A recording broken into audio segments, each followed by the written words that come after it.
C'est sous les applaudissements d'une partie de la population que les combattants du M23 soutenus par le Rwanda sont entrés dans le centre de Bukavu. Cloîtrés chez eux depuis 2 jours, ces habitants de la capitale du Sud Kivu ont commencé à regagner les rues pour accueillir ce qu'ils appellent leurs libérateurs. Certains s'adonnant même à des séances photos.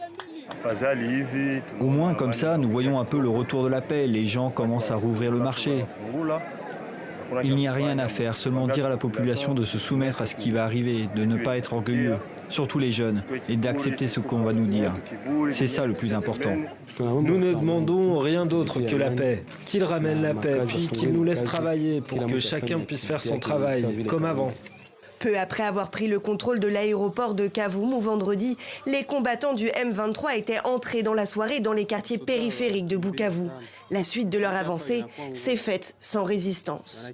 Vendredi, en effet, la plupart des forces armées congolaises avaient quitté la ville, abandonnant leurs armes derrière eux. Leur départ a laissé la place à des scènes de pillage de la part de bandits et de miliciens. De leur côté, les autorités congolaises ont confirmé la présence du M23 sans le nommer, notamment au niveau du poste frontière avec le Rwanda, à Ruzizi 1, et dans les locaux du gouvernorat.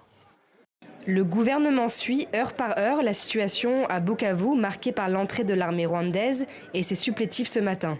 Le gouvernement met tout en œuvre pour rétablir l'ordre, la sécurité et l'intégrité territoriale. Il invite la population de Bukavu à rester à la maison et à ne pas s'exposer pour éviter d'être la cible des forces d'occupation.